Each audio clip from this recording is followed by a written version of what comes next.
Queridos irmãos, queridas irmãs, o Evangelho de hoje nos coloca diante de uma realidade que tem muito a nos ensinar.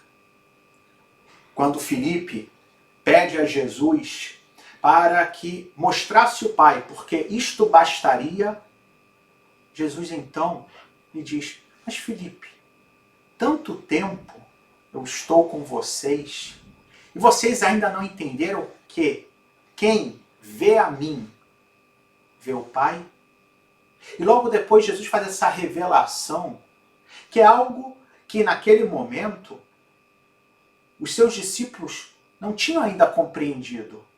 Ou seja, que ele e o Pai estavam numa união que ia muito além simplesmente de duas vontades que tinham se colocado de acordo, mas que ele e o Pai eram um só.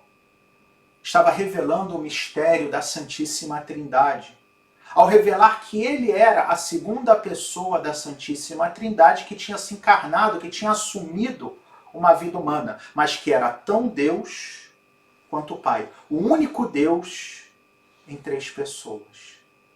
E o bonito dessa revelação é também o fato de que entre o Pai, o Filho e o Espírito Santo não há disputas, mas o Pai se alegra nas obras do Filho. As obras do Filho são para glorificar o Pai. E o Espírito Santo o que faz é nos revelar o Filho para que nos encontremos com o Pai. Ou seja, uma pessoa da Santíssima Trindade está em função da outra. Não há disputa, mas uma profunda comunidade, uma profunda cooperação no sentido mais profundo da palavra. Um é para o outro. E esse ensinamento torna-se ainda mais importante se nós temos em conta aquilo que Jesus disse logo em seguida: em verdade vos digo, quem acredita em mim fará as obras que eu faço e fará ainda maiores do que estas. Ou seja, que nós temos que reproduzir na nossa vida essas obras, ou seja, essa vida de entrega, essa vida de generosidade. Não olhar o outro, o meu irmão, como alguém que é um obstáculo, como alguém que me impede de crescer, como alguém que às vezes eu tenho que eliminar para poder progredir. Mas é o contrário, que a minha felicidade, como assim é em Deus, e isso nos ensina Jesus, que a minha felicidade é fazer o outro que está diante de mim, o meu próximo, feliz.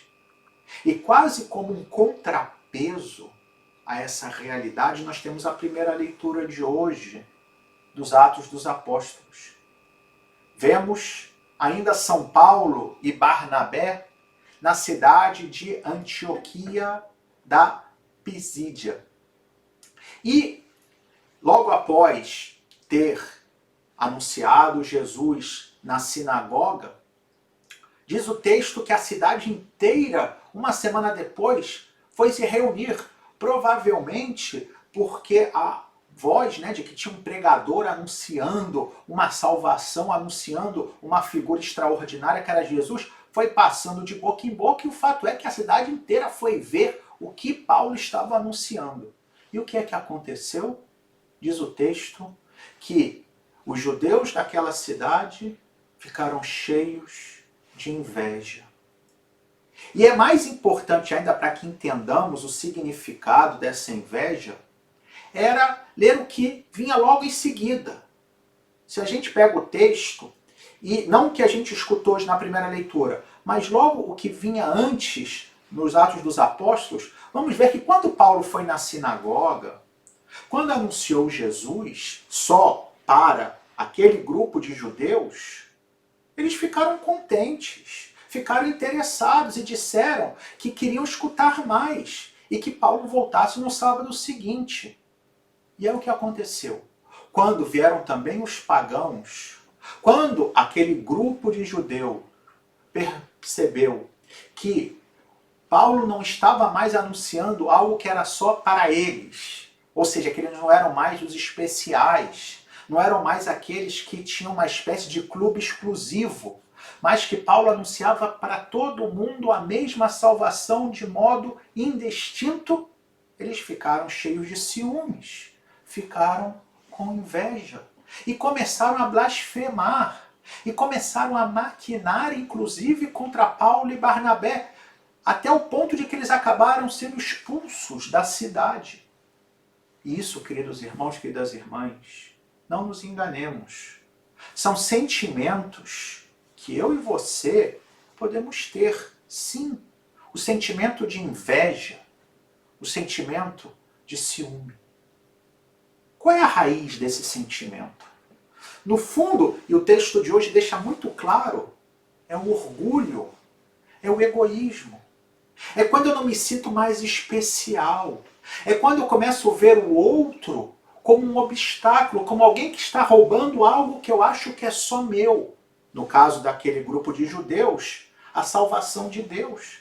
Mas podemos até cair nas coisas mais insignificantes e ter ciúmes dela, de uma amizade, de um produto, de um carro, de um emprego. E isso pode começar a nos consumir por dentro, até que cheguemos numa verdadeira inveja e no ódio. O que é inveja? A inveja é quando eu fico triste ao ver o bem de outra pessoa. E isso, se a gente para pensar, é uma desordem. É algo que, no fundo, a gente sabe que está profundamente errado. Como é que eu posso me entristecer vendo o outro se alegrar? Mas aí, queridos irmãos, queridas irmãs, é a marca do pecado, que a todos nós serve como uma força que nos puxa para baixo, que às vezes nos paralisa. E é preciso que nós sejamos humildes e reconheçamos que temos essa limitação e nos coloquemos nas mãos do Senhor para que Ele nos cure, para que Ele nos dê a sua graça misericordiosa, que nos perdoa e permite que nós comecemos de novo. Para quê? Para fazer, como dizia o Evangelho, as suas obras. Para que, ao invés de ter inveja, ao invés de sermos ciumentos, ao invés de ver o outro como obstáculo, que comecemos a nos alegrar pelo bem do próximo. Mesmo aquelas pessoas que de repente eu não tenho tanta simpatia, não importa.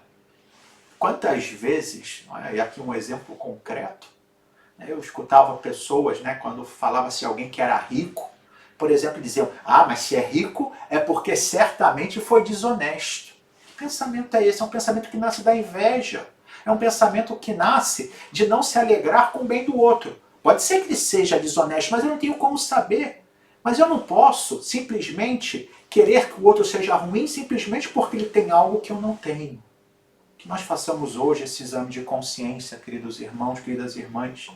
Não para que nos sentimos rebaixados, mas pelo contrário, para que sejamos libertados dessa realidade. O salmo de hoje nos convidava a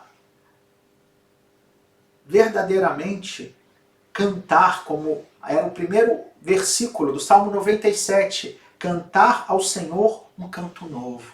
O que significa cantar um canto novo? Significa uma vida nova, não uma vida marcada pelo egoísmo, pela inveja, pelo ciúme, mas uma vida, e esse é o canto novo que alegra a Deus, uma vida marcada pela generosidade, pelo serviço, por alegrar-se pela alegria do outro. Louvado seja nosso Senhor Jesus Cristo, para sempre seja louvado.